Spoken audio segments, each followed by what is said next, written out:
बिस्मिल्लाहिर्रहमानिर्रहीम। अस्सलाम वालेकुम। आज हम गौर व फिक्र करेंगे स्पेसिफिक रेजिस्टेंस के बारे में जानने की कोशिश करते हैं। स्पेसिफिक रेजिस्टेंस क्या होता है और इसका मटेरियल के साथ क्या ताल्लुक है। तो आइए सबसे पहले तो हम ये देखेंगे फैक्टर अफेक्टिंग द रेजिस्टेंस। तो रेजिस्टेंस पर कौन कौन से फैक्टर जो हैं वो अफेक्ट करते हैं, और इसके लिए जानने के लिए ये ज़रूरी है कि हम कुछ ऐसी बात को जान लें कि जिससे हमें कुछ स्केच मिल जाए कि क्या ऐसा ही है। जैसे हम ये कहते हैं कि शॉर्ट पाइप है, ये पाइप पानी का पाइप है, तो ऑफर्स द लेस रेजिस्टेंस, और ये इसको रेजिस्टेंस जो है वो इसकी कम होगी क्योंकि वो छोटा है पाइप टू वाटर फ्लो के लिए। देन ए लॉन्ग पाइप जो है वो उसमें पानी की रेजिस्टेंस जो है वो ज्यादा होगी। तो also the pipe with large cross sectional area जब होता है तो ऑफर द लेस रेजिस्टेंस, और रेजिस्टेंस उसमें कम हो जाती है क्योंकि क्रॉस सेक्शनल एरिया जो है वो ज्यादा होता है। Then the pipe having the smaller cross sectional area, जिसका क्रॉस सेक्शनल एरिया जो है वो स्मॉलर होगा, लेकिन पीछे जो प्रेशर है वो तो वो ही होगा। और इस सूरत में हम ये कह सकते हैं कि रेजिस्टेंस किस में ज्यादा होगी और किस में कम होगी। तो ये हमारे लिए सिर्फ एवेल्युएशन करने के लिए, ज़हन बनाने के लिए जो है ना, इस बात पे हम गौर करेंगे। तो in the same way, same is the case for the resistance of the wire that carry the current, और करंट जो कैरी होती है रेजिस्टेंस वायर, और उसके उसके मुताबिक आप इन्हीं उन्हें ऊपर वाली बातों के मुताबिक जो है वो आप सोच सकते हैं। जैसे कि resistance of the wire depends, आप अब हमने ये कंक्लूजन भी ले लिया कि depends both on the cross sectional area, cross sectional area पर है, और लेंथ ऑफ द वायर और इसकी लंबाई पर है, and the nature of the material. ये तीन बातें यहाँ पर कही गई हैं जो कि डिपेंड्स के लफ्ज के साथ आई हैं, लेकिन इन्हीं डिपेंड्स को हम मजीद देखते हैं जी। ये डिपेंड्स जो अभी हमने देखा है वायर का, थिक वायर जो मोटी वायर होती है हैव द लेस रेजिस्टेंस, उसकी रेजिस्टेंस कम होगी देन द थिन बारीक वायर के हिसाब से। और ये आपने देखा कि इसका क्रॉस सेक्शनल एरिया थिक का ज्यादा था और क्रॉस सेक्शनल एरिया थिन का कम है। The longer wire have more resistance than the short wire, और लॉन्गर वायर जो होती है उसकी रेजिस्टेंस जो है, मोर रेजिस्टेंस जो है होगी क्योंकि वो लंबाई में ज्यादा है। जितनी लंबाई ज्यादा होगी उतनी ज्यादा रेजिस्टेंस होगी देन द शॉर्ट वायर जो छोटी वायर से। इसी तरह हम ये देखते हैं कि copper wire has the less resistance, और कॉपर में लेस रेजिस्टेंस होती है देन द स्टील वायर से ऑफ द सेम साइज, अगर वो उनका साइज एक ही हो। The electrical resistance also depends on the temperature. अब ये चौथी बात होगी कि टेम्परेचर पर भी डिपेंड करते हैं। एट ए सर्टेन टेम्परेचर, एक खास टेम्परेचर पर, and for the particular substances, और एक खास सब्सटेंसेस के लिए जब हम मेजरमेंट लेते हैं तो उस मेजरमेंट के मुताबिक जो है, याद रखिए ये आपने जो इसके डिपेंड इससे पहले लिखे हुए हैं वो लिखे, और ये भी एक डिपेंड जो है वो आपने शामिल कर लें टेम्परेचर का, जो कि चौथा डिपेंड्स होगा। और इसमें ये कंडीशन जो है वो आपने फिर ऐड करनी होगी, सर्टेन टेम्परेचर वाली कंडीशंस है, और पर्टिकुलर सब्सटेंसेस के लिए एवेल्युएट करते हैं हम। तो इस तरह है जी। The resistance R of the wire is directly proportional to the length of the wire, और ये लेंथ के डायरेक्टली प्रोपोर्शनल है जी। रेजिस्टेंस जो होती है ये जितनी ज्यादा लेंथ होगी उतने ही ज्यादा रेजिस्टेंस शो होगी। It mean if we double the length of the wire, its resistance will also be double. अगर लेंथ को डबल कर दें वायर की तो रेजिस्टेंस भी डबल हो जाएगी। And if its length is half, अगर इसकी लेंथ को आप आधा कर देंगे, its resistance would become one half, और इसकी रेजिस्टेंस भी आधी हो जाएगी। तो अब देखिए, ये हम कंक्लूजन जो है वो हमारे पास है, the resistance R of the wire is inversely proportional to the area of the cross sectional. ये दूसरा पास्टुलेट है जो बयान किया गया। अब इसमें रेजिस्टेंस जो है वो इस एरिया के इनवर्सली प्रोपोर्शनल है। तो ये देखिए, अब इस आप एक्सप्लेन भी कर सकते हैं। means it means that a thick wire would have the smaller resistance, और जो बड़ी मोटी वायर होती है उसकी रेजिस्टेंस कम होगी, उसमें से आसानी से करंट गुजर सकता है। देन थिन वायर, बारीक तार की बेनिस्बत। After combining the two equations, इन दोनों इक्वेशंस को आप इकट्ठा करेंगे और इसमें R varies L over A जो है वो हो जाएगा, और इस तरह आर इज इक्वल में तब्दील करेंगे तो एक कांस्टेंट से मल्टीप्लाई करने का, और ये है जी रो एल ओवर ए जो है इसको कहा जाएगा। और ये जो है आप यूनानी लफ्ज है और इस लातीनी लफ्ज के साथ, where the rho is the constant of proportionality है, known as the specific resistance, और इसे स्पेसिफिक रेजिस्टेंस कहेंगे। Its value depends upon the nature of the conductor, और इसको हम इस वैल्यू, ये डिपेंड करती है value, its value depends upon the nature of the conductor, ये कंडक्टर की नेचर पर है। यानी ये वैल्यू जो रो की वैल्यू होगी या स्पेसिफिक रेजिस्टेंस होगी, ये उस नेचर पर, यानी इससे पहले कॉपर और आयरन के बारे में बता दिया गया कि उनकी स्पेसिफिक रेजिस्टेंस जो है जाहिर है कि उसमें नेचर के लिहाज से अलग होगी। Copper, iron and tin and silver wood each have the different value of rho, और स्पेसिफिक रेजिस्टेंस की वैल्यू डिफरेंट होती है हर मेटल्स के लिए।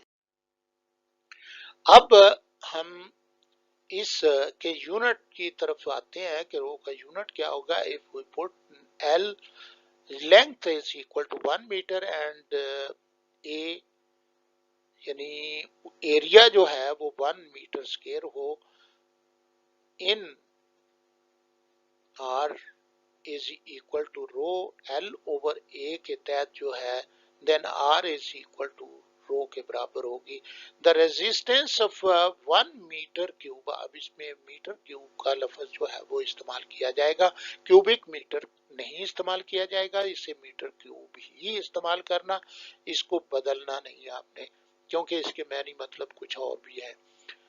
उसकी वजह ये है कि ये एरिया था और ये एल भी मीटर में है और ये एरिया भी मीटर स्क्वायर में है, तो इसलिए जो क्यूब क्रॉस सेक्शनल एरिया जो है ना वो हमने लिया, और लंबाई के साथ जो मल्टीप्लिकेशन होती है तो वॉल्यूम तो अनदर थिंग होती है, लेकिन ये metre cube of a substance is equal to its specific resistance, और specific resistance के बराबर होगा।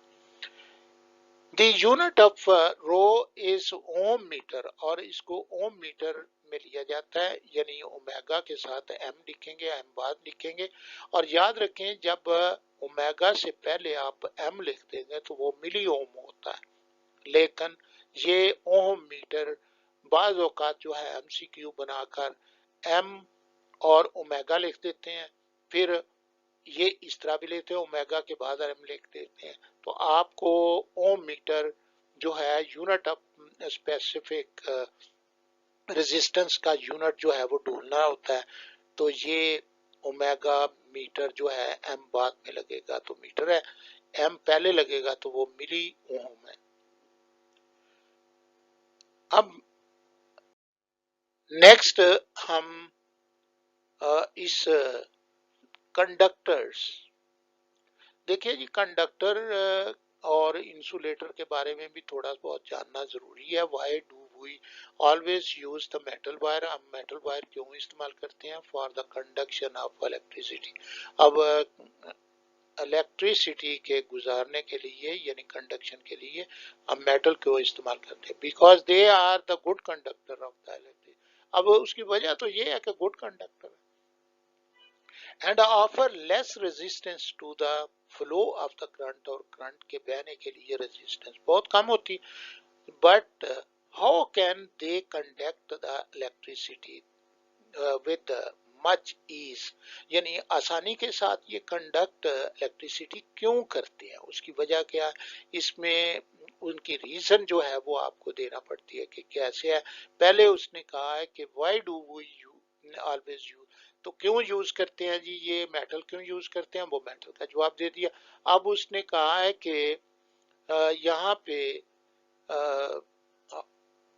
But how can they conduct, किस तरीके से, तो हाउ का जवाब जो है, ये metals like the silver and copper have the excess of free electron, इनमें फ्री इलेक्ट्रॉन होते हैं which are not held strongly with any particular atom of the metal, किसी खास एटम, पर्टिकुलर एटम के साथ जो है मेटल के, वो स्ट्रांगली हेल्ड नहीं होते इलेक्ट्रॉन, और ये इलेक्ट्रॉन जो है फ्री इलेक्ट्रॉन कहलाते हैं, मूव रैंडमली और बेतरतीबी के साथ जो है ये मूव करते हैं in all direction inside the metal, metal में इनसाइड मेटल ये मूव करते रहते हैं। और when we apply an external electric field, जब एक्सटर्नल इलेक्ट्रिक फील्ड यानी बैटरी वगैरह से आप जोड़ देते हैं, और these electron can easily move in a specific direction, और यही इलेक्ट्रॉन जो है वो एक खास हिम्मत में बढ़ना शुरू हो जाते हैं, मूव करना शुरू हो जाते हैं। और this movement of the free electron is a particular direction, कि ये खास डायरेक्शन में under the influence of external field, ये एक्सटर्नल फील्ड के इन्फ्लुएंस से causes the flow of current in a metal wire, और मेटल वायर में ये सबब बनते हैं इस करंट के बहने का।